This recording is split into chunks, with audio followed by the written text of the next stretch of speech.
Ready? चला बोल लेते हैं।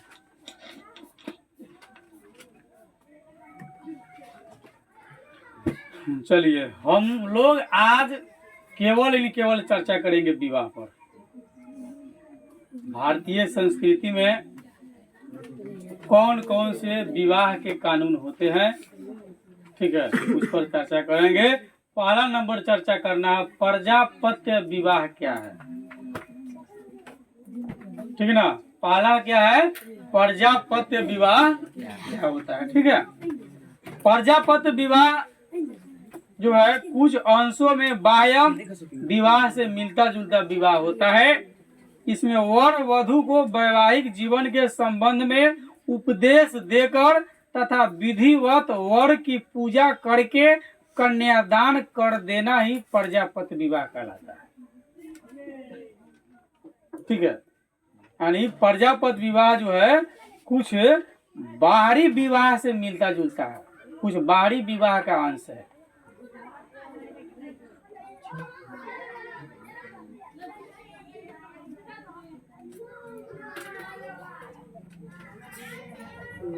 प्रजापत्य विवाह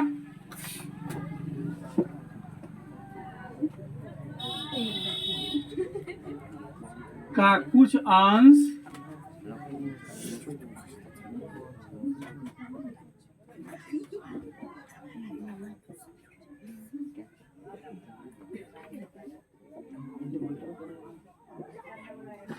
ठीक है। प्रजापत्य विवाह का कुछ अंश जो है बाहरी विवाह से मिलता जुलता है।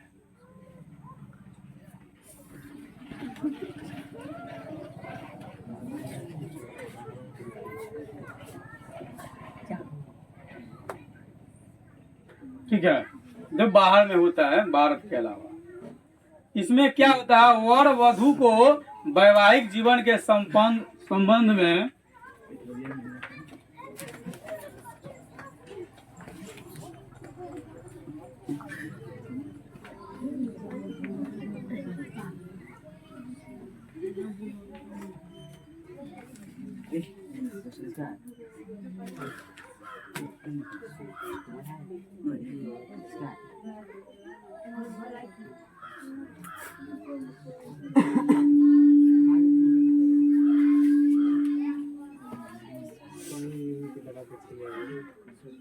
ठीक है।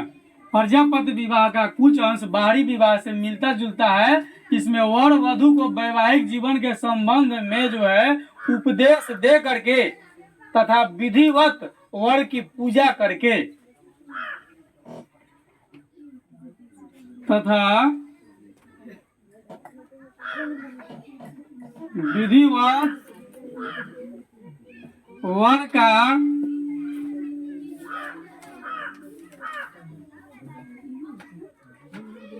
पूजा करके, मतलब दूल्हा के पूजा किया जाता है ना, कहले लड़का पूजाई होता तो कहले हम लड़कियों पूजवाए, अपने यहाँ लड़कियों के पूजा करवाता बिना पूज लेना हुई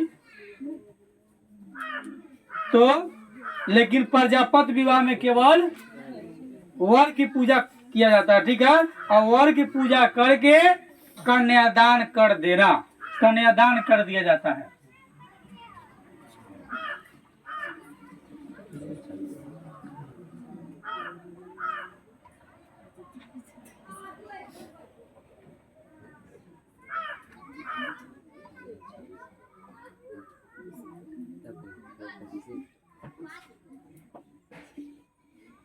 ठीक है, इसको प्रजापत्य विवाह कहा जाता है।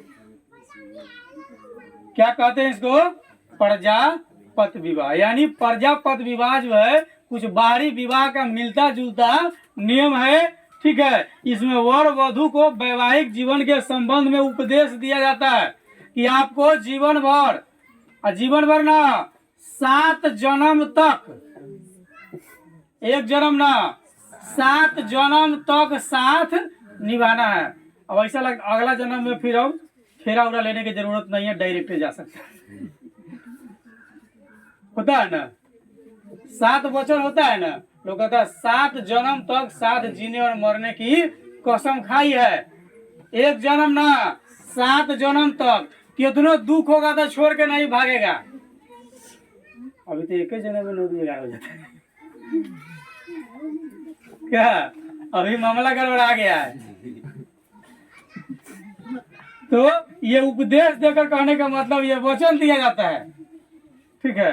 अग्नि के साक्षी मान करके फेरा लिया जाता है कि हम जीवन भर इसको कोई कष्ट नहीं देंगे। वो भी कहता है हम जीवन भर इसको कष्ट नहीं देंगे। दोनों गोरा 7 वचन होता है दोनों गोरा के। भले पंडित जी न पढ़ाता हो, ठीक से पढ़ाते तो कितना गोरा ब्याह में माला फेंक के भाग जाएगा। तो छोड़ो हटाओ, ब्याह हुआ नहीं करना भाई, हमको देश का प्रधानमंत्री बनना है, 9-11 हो जाएगा। कौन कहेगा हमको गौतम बुद्ध बनना है, पत्नी त्यागो बड़ा आदमी बने, ठीक है। तो प्रजापति विवाह में जो है हम लोगों ने देखा कि इसके विवाह का कुछ नियम जो है बाहरी विवाह से मिलता जुलता है।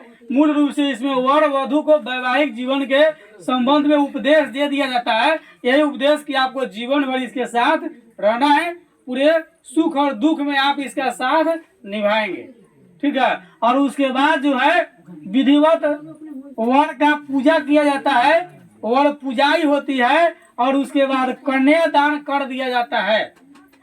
यह हो गया प्रजापत्य विवाह, हो गया आपका पहला, ठीक है। ये रूल्स हो गया। दूसरा है अंतः विवाह।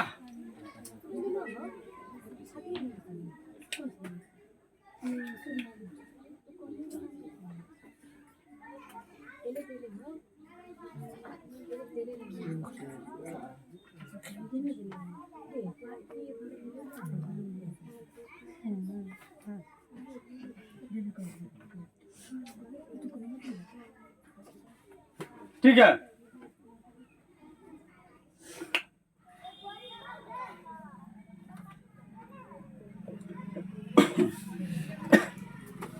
और अंतः विवाह के बारे में सुनिए, ठीक है। अंतः विवाह क्या होता है? तो जेके कोलसम के अनुसार अपने समूह तथा जाति के अंदर विवाह करना, ठीक है, अंतः या अंतर विवाह कहलाता है। अपने जाति या समूह के अंदर ही विवाह करना क्या है? अंतः विवाह, या इसको अंतर विवाह भी हम कह सकते हैं, ठीक है। यानी समूह, अपने ही समूह, जादव जादव की यहाँ, बनिया बनिया की यहाँ ना, तेली तेली की यहाँ, कुम्हार कुम्हार की यहाँ। यानी कि अंतः या अंतर विवाह जो होता है कि अपने समूह या जाति के अंदर जो विवाह किया जाता है उसको हम अंतः या अंतर विवाह कहते हैं, ठीक है। दूसरी बात, जेके कोलसम के अनुसार के.एम. कपाड़िया का विचार है कि हिंदू समुदाय अनेक जातियों में बटा हुआ है। जो अंतर विवाही समूह है, इससे स्पष्ट होता है कि अंतर विवाह का तात्पर्य अपनी जाति या समूह के अंदर विवाह करना है। यानी जेके.एम. कपाड़िया कहते हैं कि हिंदू किसी हिंदू से शादी कर सकता है, ठीक है। जबकि जेके कोलसम, ये के.एम. कपाड़िया, ठीक है ना, गलती बोल दिया। जेके कोलसम कहते हैं कि एक समूह के जाति के, एक समूह या जाति के अंदर ही जो विवाह होती है वह अंतः या अंतर विवाह होता है। जबकि के.एम. कपाड़िया कहते हैं कि हिंदू जो है कई समुदायों में बटा हुआ है, तो हिंदू केवल किसी हिंदू से अगर शादी कर लेता है तो वह जो है अंतर विवाह के अंतर्गत आता है, ठीक है।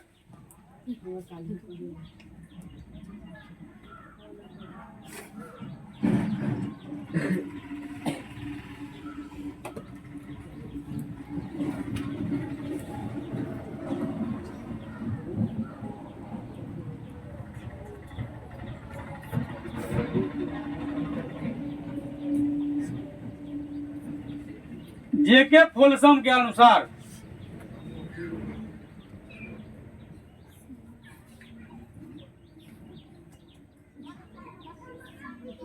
जब व्यक्ति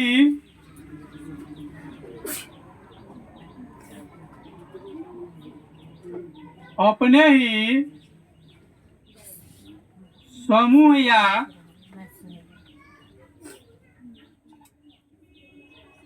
जाति में विवाह करता है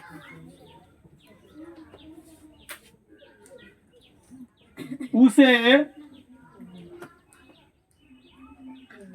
अंतः विवाह या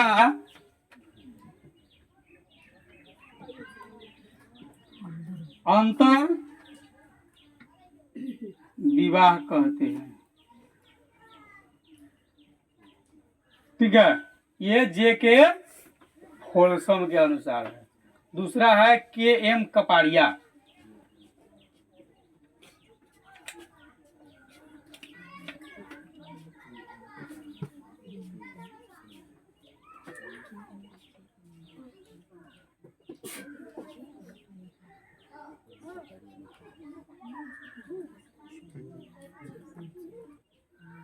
के एम कपाड़िया के अनुसार देखिए क्या होता है। वो कहते हैं कि हिंदू समुदाय अनेक जातियों में बटा हुआ है।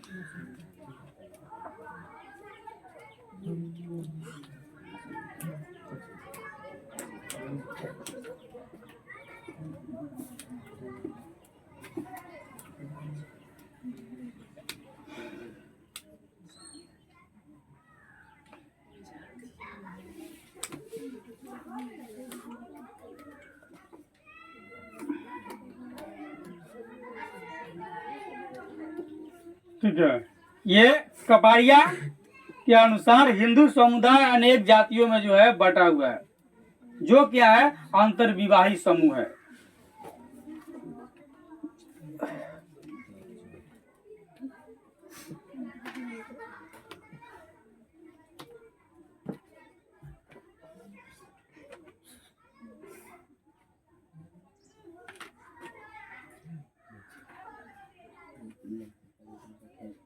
क्या है अंतर विवाही समूह है, यानी कि हिंदू किसी भी हिंदू के साथ विवाह कर सकता है। ठीक ना, कोनो हिंदू कोनो के साथ कर सकता है, वो चलेगा। वो हो जाएगा कौन, अंतर या अंतर विवाह। ठीक है, जाइए हिंदू इसको ले जाओ, उधर कोनो मली उली खोज लेना, अब बिना तिलक के इसका उधर मैरिज करवा देना। इसका माई का पार पिटवी के रोएगी का। अगर 10 लाख मिलने वाला सब घूट गया, अब बहुओं गड़बड़ ले है।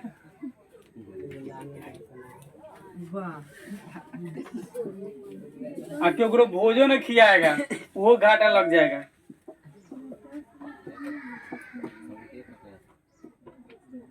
ना हमनी सके खियाना।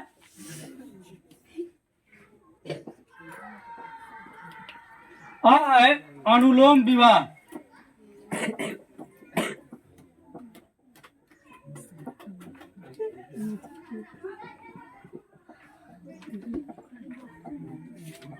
खाली पंडित से पूछा जाए, ओ पंडित जी रुको कौन बियाह करबी बड़ी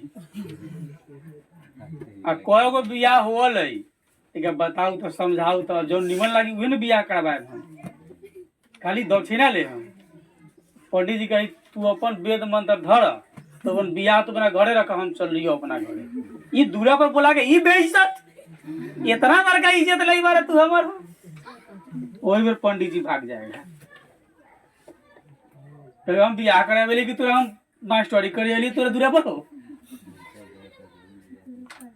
क्या। तो पंडित से पूछ के पहले समझेगा, जो निमन होगा वही नु कराएगा।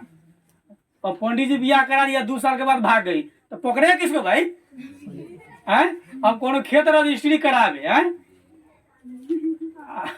और रजिस्ट्री के पेपर के वैल्यू ना होगे तो पकड़ेगा कैसे। या रजिस्ट्री कराएगा कोर्ट में जाके केस ना करेगा, तो कोनो विवाह करा देगा घर वाली भाग जाए तो पकड़ेगा किसको।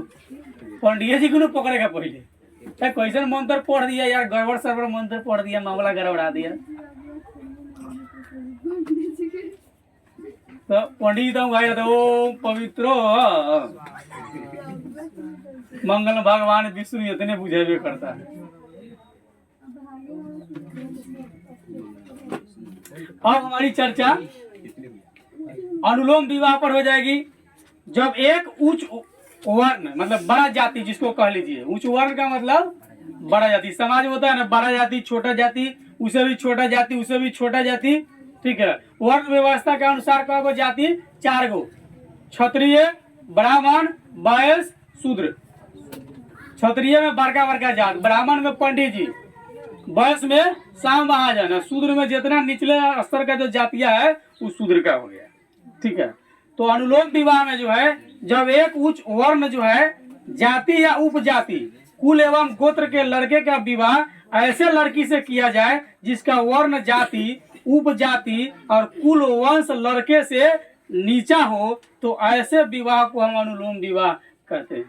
यानी कि लड़का का गोत्र ऊंचा हो और लड़की का गोत्र नीचा हो, इस तरह के विवाह को हम क्या कहते हैं? अनुलोम विवाह कहते हैं, ठीक है ना। यानी बड़े जाति का लड़का हो और छोटे जाति की लड़की हो तो इसको हम अनुलोम विवाह कहते हैं।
ठीक है, ये अनुलोम विवाह हो गया आपका डिफिनेशन।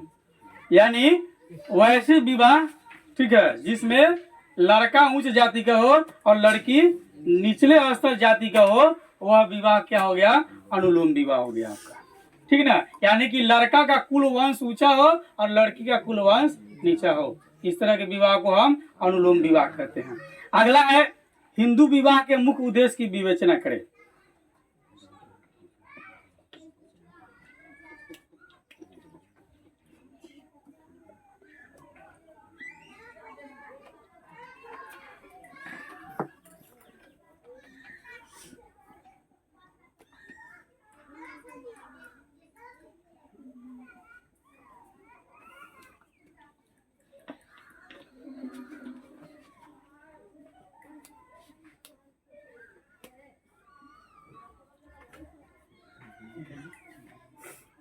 ठीक है, हिंदू विवाह के मुख्य उद्देश्यों की विवेचना कीजिए।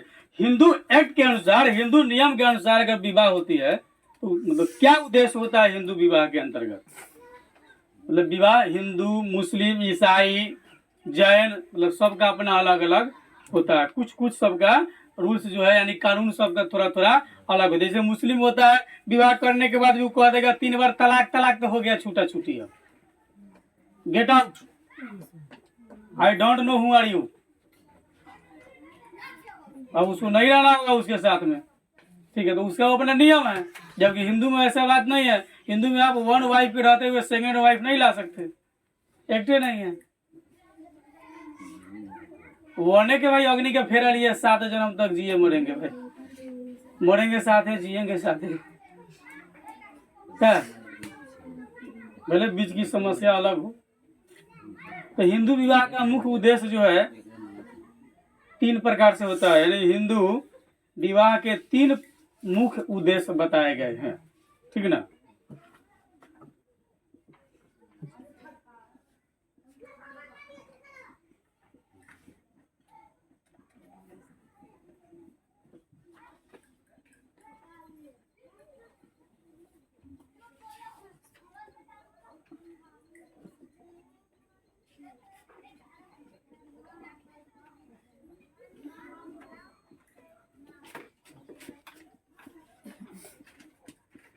तीन को हिंदू विवाह का उद्देश्य। पहला है धर्म,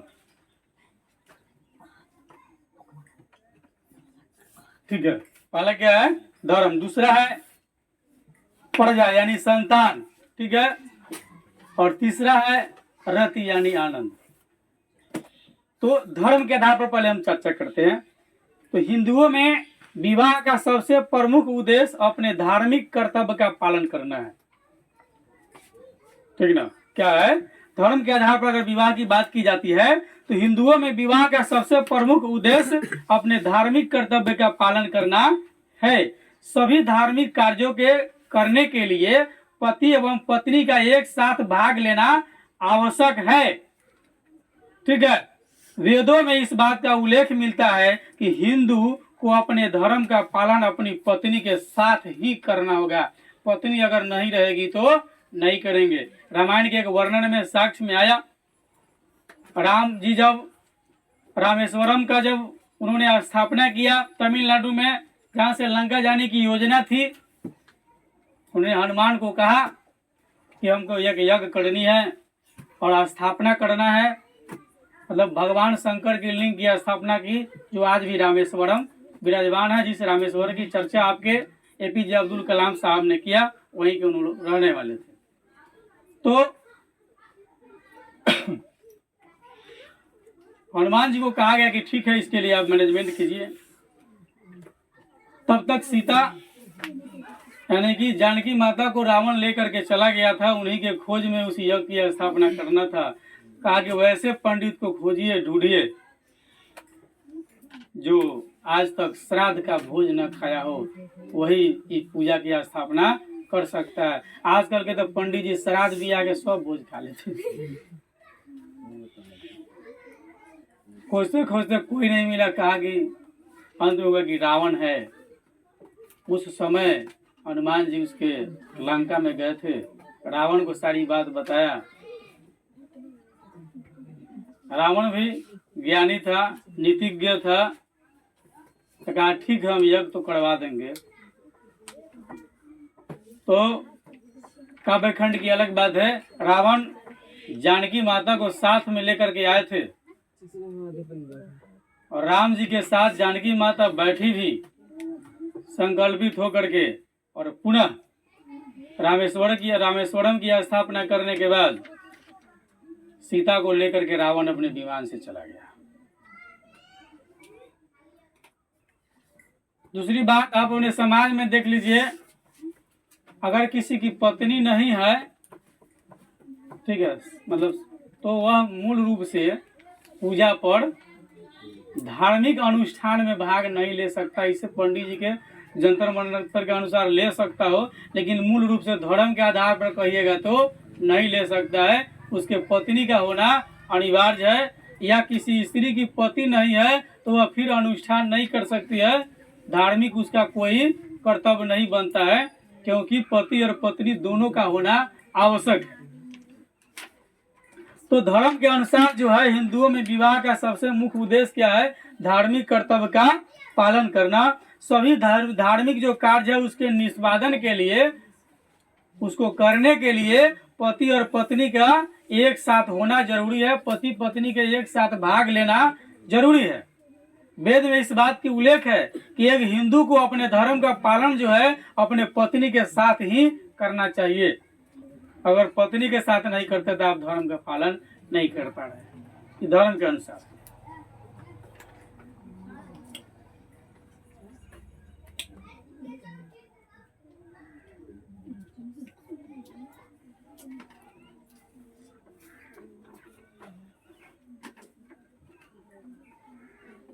तो धर्म के अनुसार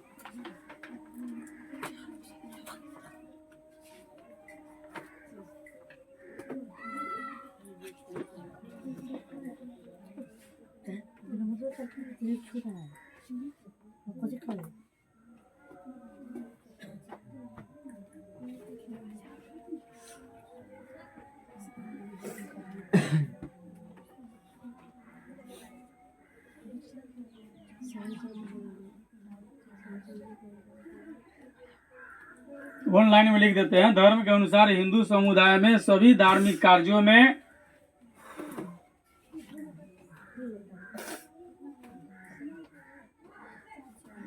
पति पत्नी की आवश्यकता होती है। ठीक है, ये दोनों में से अगर एक नहीं रहे तो वह धार्मिक कार्य नहीं कर सकता है। ठीक है, ऐसी जो है वेदों में भी इसका उल्लेख मिलता है कि हिंदू को अपने धर्म का पालन अपने पत्नी के साथ करना चाहिए। ठीक ना, हिंदू को अपने धर्म का पालन अपने पत्नी के साथ ही करनी चाहिए, ये धर्म के अनुसार बता रहे हैं। दूसरा है प्रजा यानी संतान के अनुसार।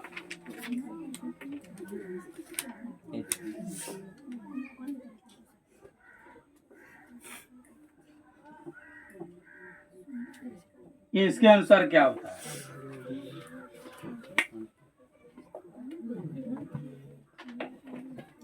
तो हिंदू विवाह का दूसरा उद्देश्य होता है पितृ ऋण चुकाना। हिंदू विवाह का दूसरा उद्देश्य होता है पितृ ऋण चुकाना, यानी हिंदू धर्म के अनुसार प्रत्येक व्यक्ति को 3 प्रकार के ऋण चुकाने पड़ते हैं।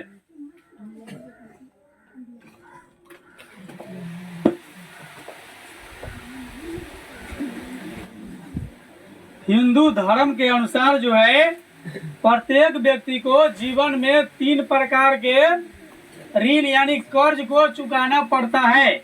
पहला देव ऋण, दूसरा ऋषि ऋण और तीसरा पितृ ऋण। ठीक है, पितृ ऋण चुकाने के लिए पिता के वंश को आगे बढ़ाना अनिवार्य है, अर्थात पुत्र प्राप्ति अनिवार्य है। जिस आदमी को पुत्र की प्राप्ति नहीं हुई अपने जीवन काल में, वह अपने पितृ ऋण से उत्तीर्ण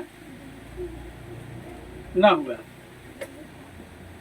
होता है ना कौन आदमी जिसको पुत्र की प्राप्ति नहीं होती है। ठीक है, तो वह उसको समझ लीजिए तो वह व्यक्ति अपने पिता के ऋण से उत्तीर्ण नहीं हुआ, क्योंकि पितृ ऋण चुकाने के लिए पिता के वंश को आगे बढ़ाना अनिवार्य है, अर्थात पुत्र प्राप्ति जरूरी है, क्योंकि पितरों के तर्पण और पिंडदान के लिए पुत्र अति आवश्यक है।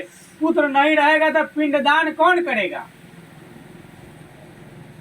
तो उसके लिए पुत्र का होना जरूरी है।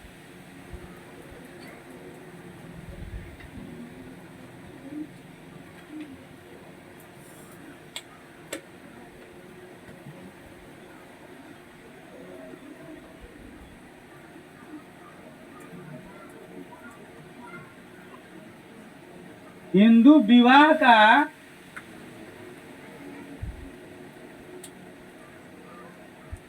दूसरा उद्देश्य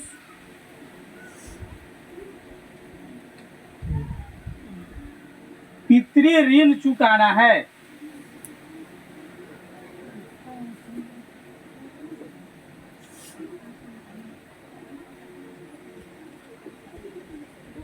ठीक है, हिंदू विवाह का दूसरा उद्देश्य पितृ ऋण चुकाना है। हिंदू धर्म के अनुसार प्रत्येक व्यक्ति को 3 प्रकार के ऋण चुकाना पड़ता है। ठीक है, हिंदू धर्म के अनुसार प्रत्येक व्यक्ति को 3 प्रकार के ऋण चुकाना पड़ता है।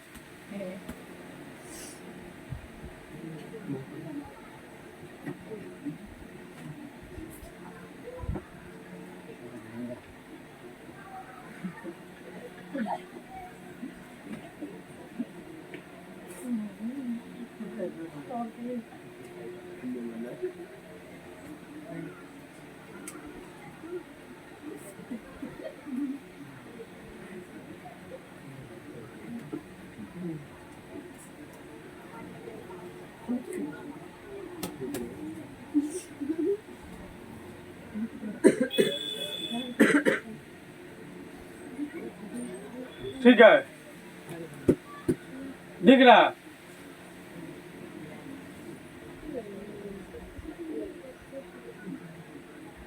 ठीक है, 3 प्रकार के ऋण चुकाना पड़ता है। उसको थोड़ा अति कीजिए। तो हम लोगों ने देखा हिंदू विवाह का जो है दूसरा उद्देश्य होता है पितृ ऋण को चुकाना। और हिंदू धर्म के अनुसार प्रत्येक व्यक्ति को 3 प्रकार के ऋण चुकाने पड़ते हैं। पहला देव ऋण,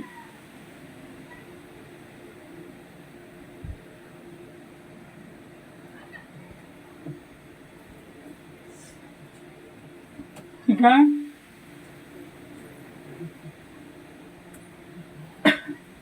दूसरा ऋषि ऋण,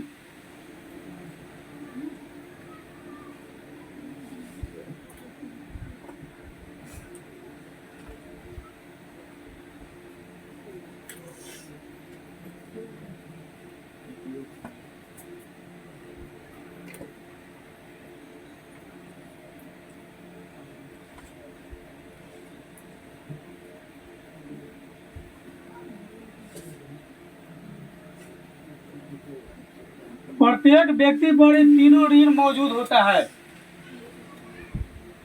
ठीक ना। ऋषि या गुरु ऋण समझ लीजिए। अगर नहीं कौन कहेगा हम न पढ़ल वाली तो कहाँ से हमारे सर जी हो जाते हैं। तो जो नहीं पढ़ल होगा देखिएगा वो लोग सिद्ध होता है, उसके एक कुल गुरु होते हैं, आते हैं कान में मंत्र फूक देते हैं, कहते हैं जीवन में किसी को ये बात नहीं बताइएगा।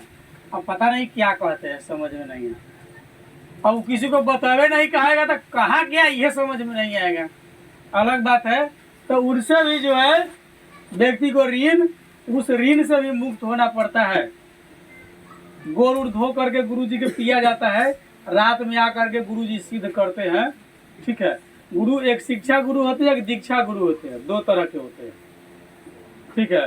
तो प्रत्येक व्यक्ति के जीवन में हिंदू धर्म के अनुसार 3 ऋण होते हैं, देव ऋण, ऋषि ऋण और तीसरा पितृ ऋण होता है, ठीक है। तो देव ऋण, पूरे जीवन में कहियो गलत काम नहीं कीजिए, हिंसा नहीं कीजिए, किसी को अपशब्द नहीं बोलिए, ठीक है।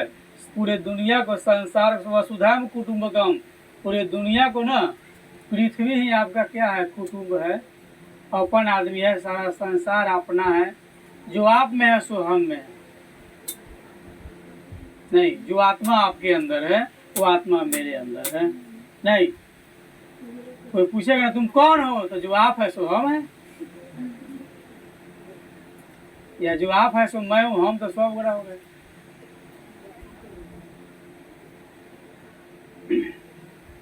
चलिए, तो प्रत्येक व्यक्ति के जीवन में 3 ऋण होते हैं, देव ऋण, ऋषि या गुरु ऋण, या तीसरा होता है पितृ ऋण, पिता का ऋण चुकाना अनिवार्य है। सब ऋण आपको चुका लेना है अपने जीवन में। पितृ ऋण चुकाने का मतलब होता है, पितृ ऋण कैसे चुकाया जाता है,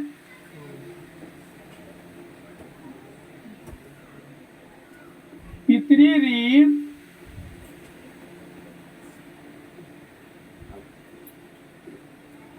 चुकाने का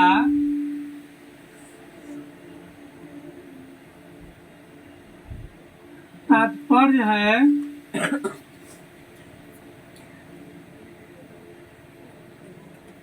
पिता की सेवा व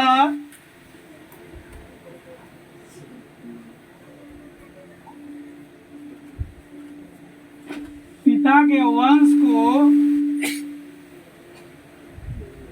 आगे बढ़ाना।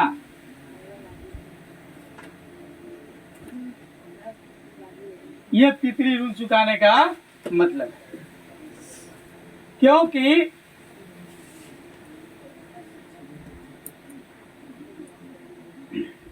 पितरों के तर्पण और पिंडदान के लिए पुत्र अति आवश्यक है।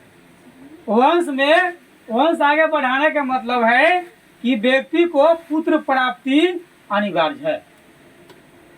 वंश आगे बढ़ाने का मतलब क्या है कि व्यक्ति को पुत्र की प्राप्ति अनिवार्य है। अगर पुत्र की प्राप्ति नहीं हुई तो फिर नहीं हुआ, ठीक है। क्योंकि पितरों के तर्पण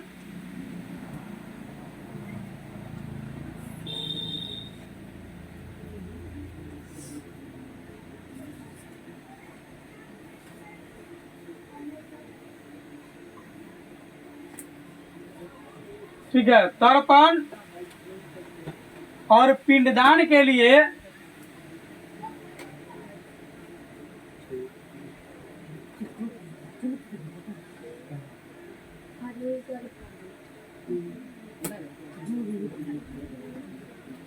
ठीक है, पिंडदान के लिए पुत्र अति आवश्यक है।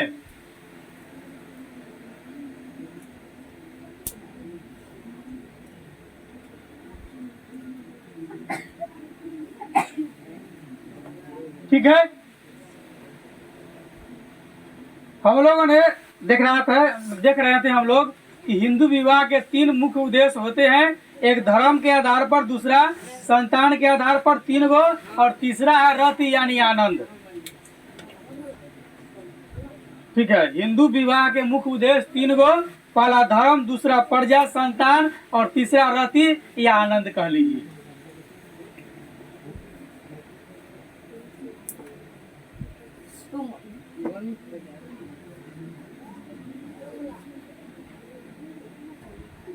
इसके अनुसार क्या होता है, हिंदू विवाह का तीसरा उद्देश्य जो होता है रति या आनंद है।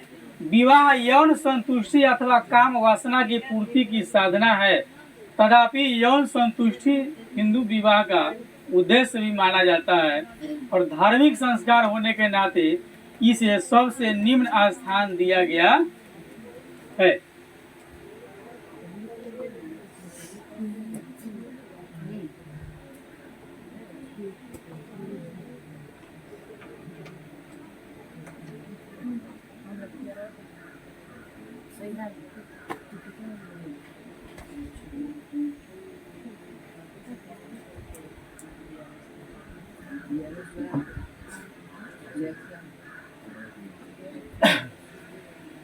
हिंदू विवाह का तीसरा उद्देश्य जो होता है वह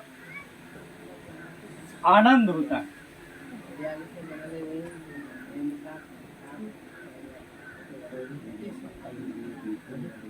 इसको रति भी कह सकते हैं।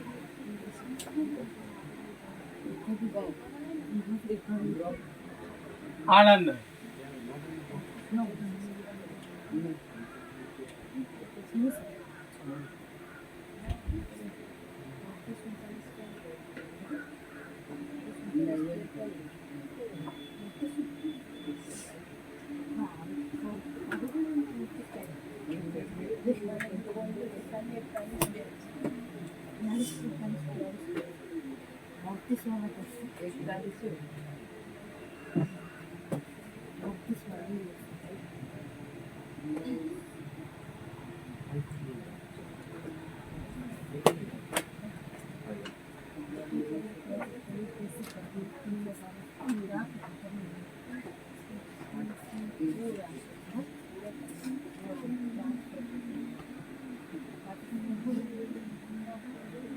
विवाह यौन संतुष्टि अथवा काम वासना की पूर्ति का भी साधन है।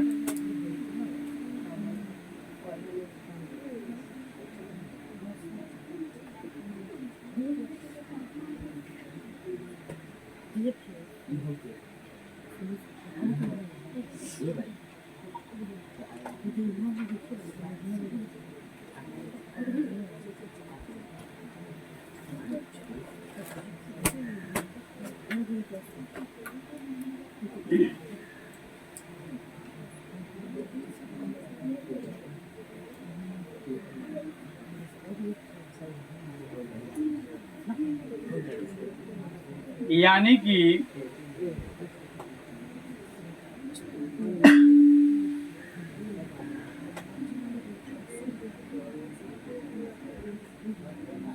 यौन संतुष्टि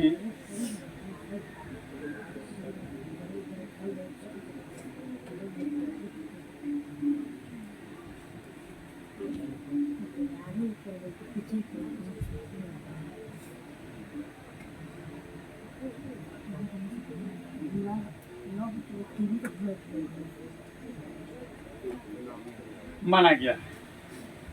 ठीक है,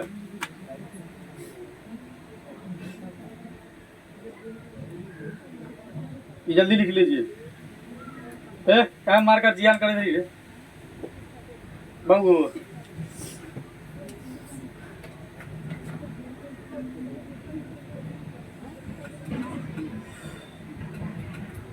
चलिए आगे हम लोग चलेंगे। ये हो गया आपका कन्फर्म। हिंदू विवाह का मुख्य उद्देश्य 3 प्रकार के होता है। एक धर्म के आधार पर पति पत्नी का साथ रहना जरूरी है किसी भी पूजा पाठ में। दूसरा प्रजा संतान। हिंदू विवाह का दूसरा उद्देश्य है पितृ ऋण को चुकाना। और हिंदू विवाह में 3 प्रकार के ऋण चुकाए जाते हैं। देव ऋण, ऋषि ऋण और तीसरा पितृ ऋण। पितृ ऋण चुकाने का मतलब होता है कि अपने पिता के वंश को आगे बढ़ाना, यानी कि पुत्र की प्राप्ति अनिवार्य है, क्योंकि पितरों के तर्पण और पिंडदान के लिए पुत्र आवश्यक है। अगर सब मर जाएंगे तो पिंडदान कौन करेगा, अन्न तर्पण कौन करेगा मरने के बाद में। इसलिए पुत्र की आवश्यकता है। ठीक है, अगला हम लोग का है खुला। क्या है खुला?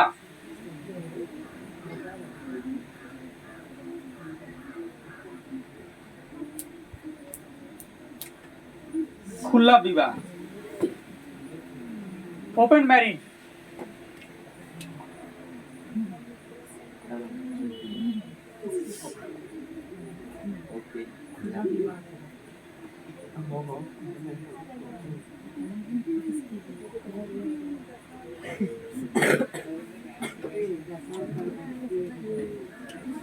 खुला विवाह क्या है?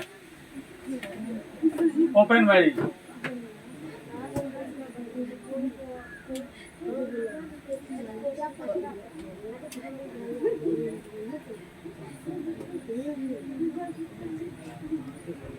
चलिए समझ लीजिए। देखिए, ये खुला विवाह मुस्लिम समुदाय में होती है। ठीक है, और राय जी, खुला विवाह अधिकतम मुस्लिम समुदाय में होती है। मुस्लिम महिलाओं को तलाक की यह पद्धति स्त्रियों के पक्ष में होती है। वैसे यह तलाक पति पत्नी के आपसी समझौते का परिणाम होता है। इसमें पति पत्नी को तलाक के लिए कुछ निश्चित की गई रकम या मेहर वापस कर देती है। यह तलाक दोनों की रजामंदी पर होती है। इसको हम लोग कहते हैं खुला विवाह। मतलब पति और पत्नी दोनों मिल करके कह दिया कि हम तुम्हारे साथ नहीं रहना चाहते हैं, इसके बदले में तुम कुछ ले लो, ठीक है, और हमारा पीछा छोड़ो, बाद बाकी आगे जो तुमको करना है सो करो। तुम चाहो तो दूसरी मैरिज कर सकती हो, तुम्हारी इच्छा। ठीक है, तो ये जो है मुस्लिम महिलाओं को तलाक की यह पद्धति स्त्रियों के पक्ष में होती है। यह जो है खुला विवाह मुस्लिम समुदाय में होती है।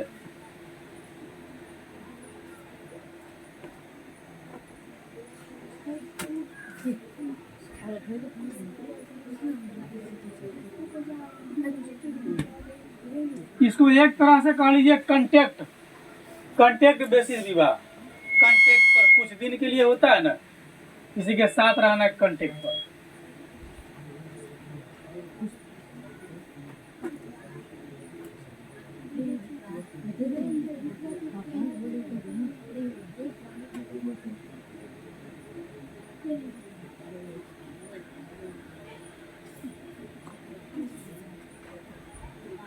खुला विवाह जो है मुस्लिम समुदाय में होती है। ठीक है, तो मुस्लिम इस यह जो है विवाह में क्या होता है कि मुस्लिम महिलाओं को तलाक की यह पद्धति जो है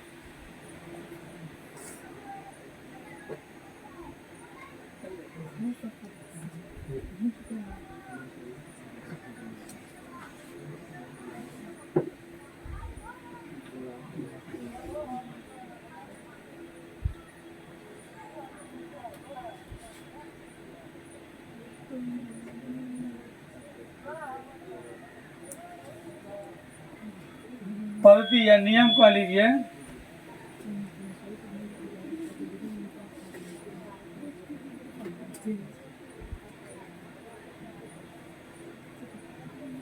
मुस्लिम महिलाओं की तलाक के पति महिलाओं के पक्ष में होती है।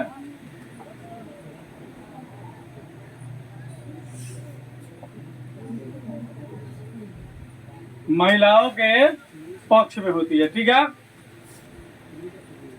वैसे इसमें जो है पति पत्नी की आपसी समझौते का परिणाम है, यानी इसमें पति पत्नी आपस में समझौता कर लेते हैं।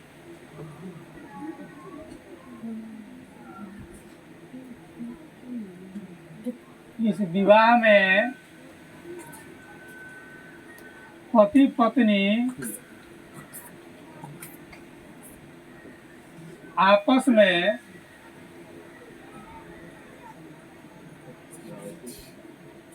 समझौता करते हैं, ठीक है।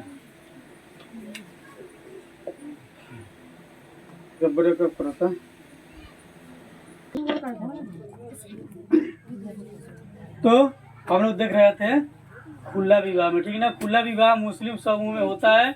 मुस्लिम महिलाओं की तलाक का पति जो है महिलाओं के पक्ष में होती है, और इस विवाह में पति पत्नी आपस में समझौता कर लेते हैं। कोर्ट वोट में जाने की जरूरत नहीं है, आपसी जो है समझौता कर लेते हैं कि भाई हमको तुम्हारे साथ नहीं रहना, ठीक है, तुम अपने लिए सोच लो, इसके बदले में कहो हम कुछ रकम देते हैं। तो समझौता करते हैं और कुछ रकम देकर स्त्री को छोड़ दिया जाता है। यह कार्य दोनों की रजामंदी से होता है, ठीक है। उसके बाद है फासिद विवाह।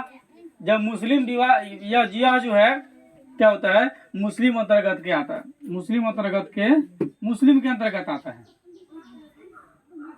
ठीक है। तो यह मुस्लिम विवाह के अंतर्गत विवाह में जो है किसी प्रकार का धार्मिक रस यदि छूट जाता है, ठीक है, अगर कोनो नियम छूट जाता है, कोनो मंत्र पढ़ना छूट जाता है, मतलब ऐसा हिंदू में भी हो सकता है, ठीक ना। हालांकि ज्यादा करके मुस्लिम में ही पाया जाता है, ठीक है। हिंदू में तो कुछ मंत्र पढ़ दिया भी हो गया, कोई टेंशन नहीं है। पंडित जी क्या बोल रहा है किसी को समझ में आता उता नहीं है। ओम पवित्रो सर्वमंगल मांगल्ये शिवे सर्वार्थ साधिके 4 गो महिला से जाएगी, ठीक है। पूरा अछत उछत लेके लोग से छीट उठ देगी ना बाबू। महिला से आगे पर हाथ से करके जाएगी, लड़किया के देह जाते देगा, हो गया पहले उठा बात खत्म करो, ठीक है। तो फासिद विवाह जो है मतलब मुस्लिम विवाह के अंतर्गत हिंदू के भी अंतर्गत हो सकता है। और विवाह में यदि किसी प्रकार का धार्मिक रस्म अगर छूट जाता है तो जब तक उस रस्म को पूरा नहीं किया जाता है तब तक विवाह वैध नहीं माना जाता है। इस ऐसे विवाह को जो है फासिद विवाह कहा जाता है, ठीक है ना। ऐसे विवाह को यानी कि जब तक धर्म नहीं होता तब तक विवाह के फैसला रहेगा, दोनों के बीच में फैसला वो अलग रहेगा, ये अलग रहेगा। इस प्रकार के विवाह को हम फासिद विवाह कहते हैं। अगला हम लोग क्वेश्चन है देवर विवाह से आप क्या समझते हैं?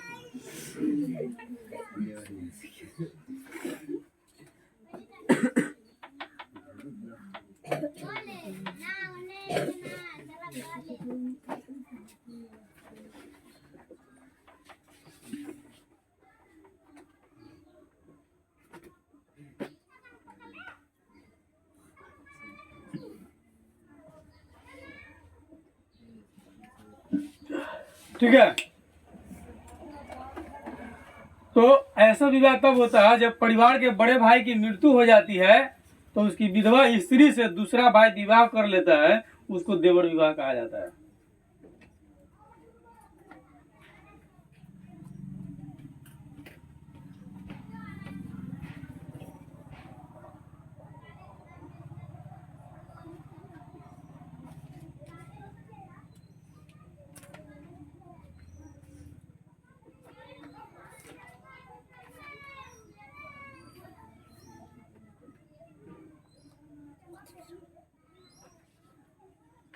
ठीक है, जब परिवार में बड़े भाई की मृत्यु हो जाती है और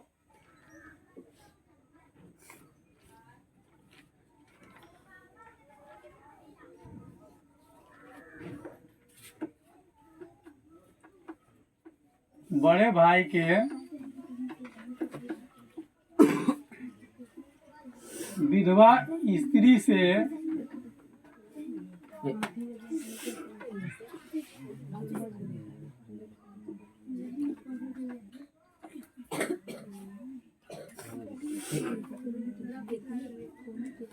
दूसरा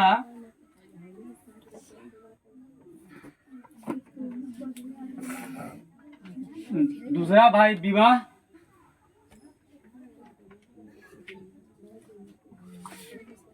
कर लेता है उसे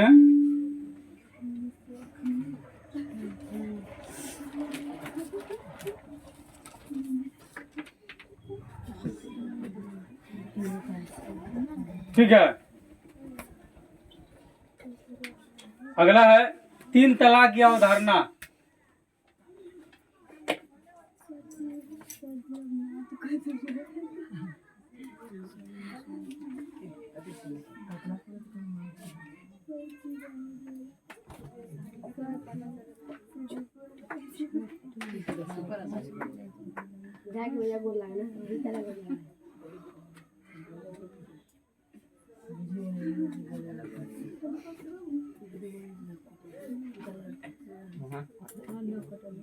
तीन तलाक की अवधारणा स्पष्ट कीजिए। इस पर बात कोर्ट में भी चली, 3 तलाक हटी भी।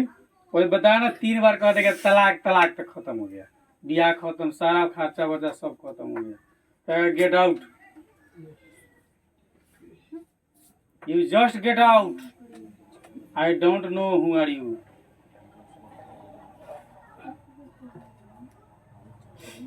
ठीक है, चलिए। मुस्लिम विवाह एक सामाजिक समझौता है।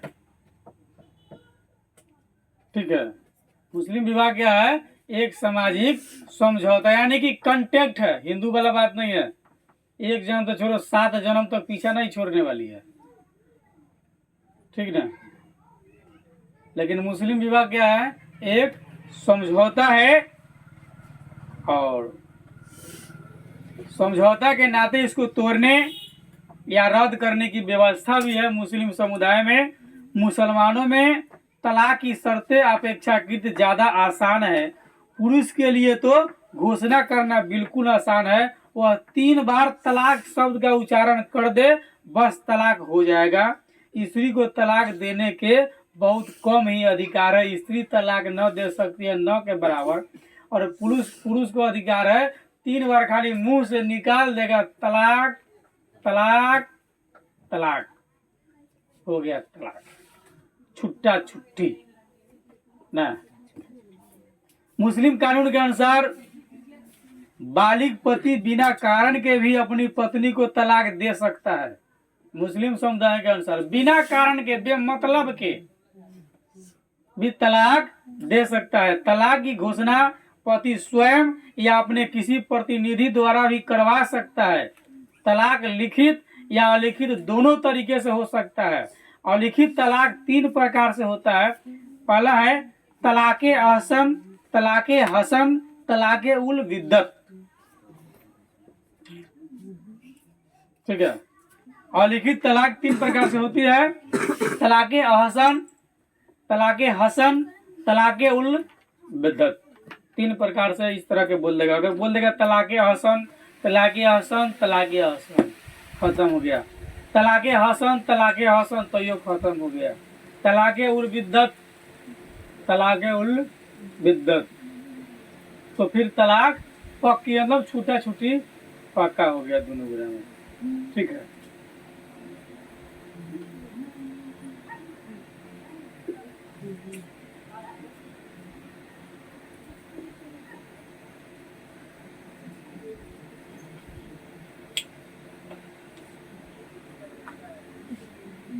तो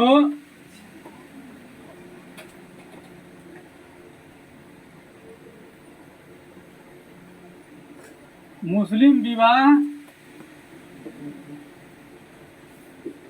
एक सामाजिक समझौता है।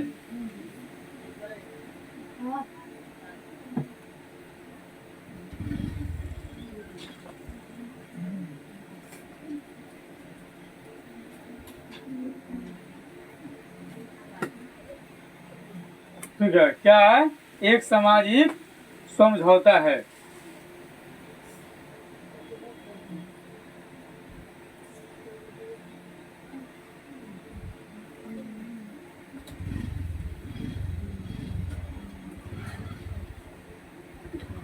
मुस्लिम धर्म में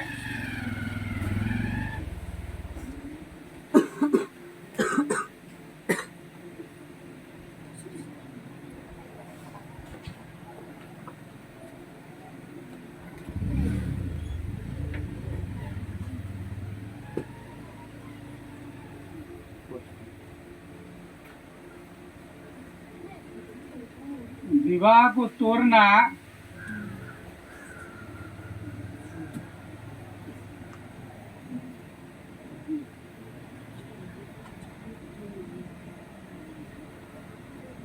या रद्द करने की व्यवस्था होती है। तोड़ने करते हैं, तोड़ने या रद्द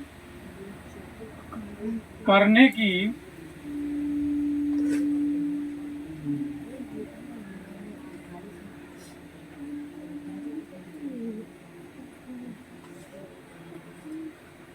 व्यवस्था होती है। ठीक है,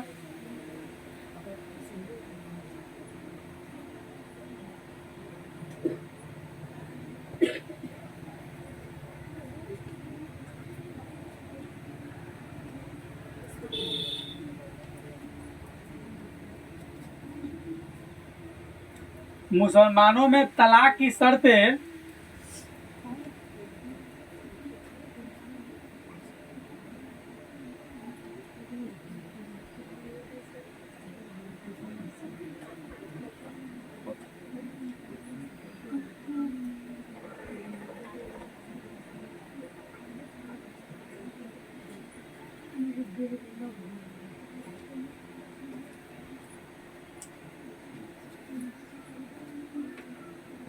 ज्यादा आसान है।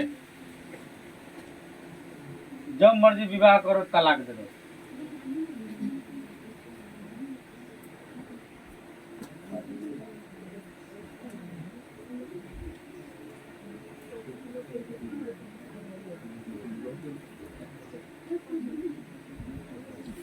पुरुषों के लिए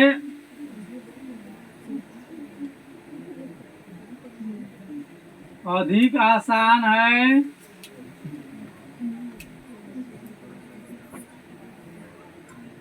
वह स्त्री या मुस्लिम महिलाओं के लिए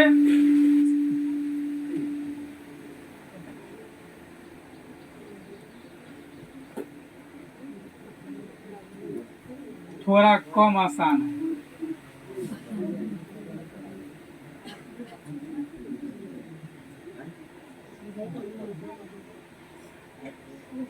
पुरुष केवल 3 बार तलाक शब्द का उच्चारण कर दे,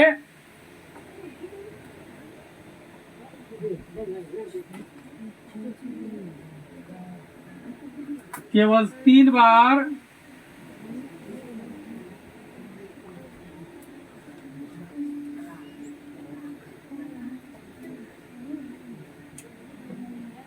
तलाक शब्द का उच्चारण कर दे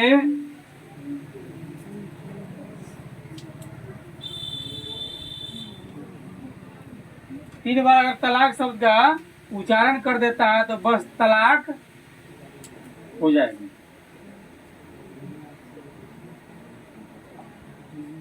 तो तलाक तलाक है कि तलाक होता है? तलाक है, ठीक है। तो तलाक हो जाएगा। 3 बार अगर बोल दे तो तलाक हो जाएगा। तो भी छूटा छूटी, बात खत्म हो गया। मुस्लिम कानून के अनुसार बालिग पति बिना कारण के भी पत्नी को तलाक दे सकता है। तलाक की घोषणा पति स्वयं भी कर सकता है, हो सके तो अपना दोस्तों से कहवा सकता है, दोस्त जा हमारा पत्नी के कह दिया तलाक तलाक हमारा ओरी से, हम आज से ओकरा के छोड़ देनी, हो गया तलाक।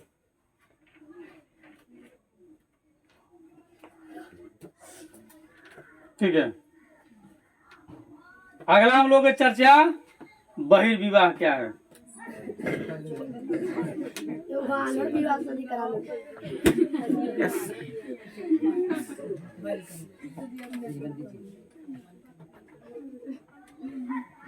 वो तो पैशाच विवाह होता है ना।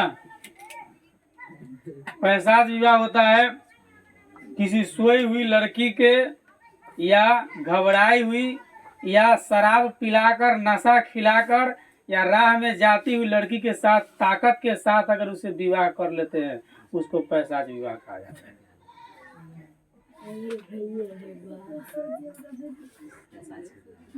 और इस समाज के लोग सुनेंगे तो कहेंगे मास्टर गलत पढ़ा रहा है, मतलब इसमें जो लिखा हुआ वो पढ़ा रहे हैं।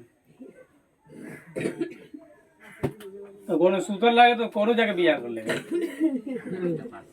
क्या 2 रुपया का सिंदूर किन के जाके टिक के चलेगा अपना घरे, वो ढीठे घूमेगी ना, उसके घर वाला देखेगा का पार ना, क्या सुनते हैं नहीं आते रे क्या क्या किया है, उसको अपने पता नहीं रहेगा, कहेगा क्या हुआ, कहेगा अनेक में देखेगा बाप रे बाप क्या, अरे कौन आया लोगों,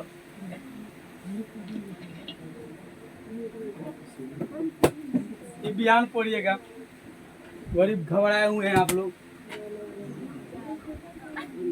राम राम सत है।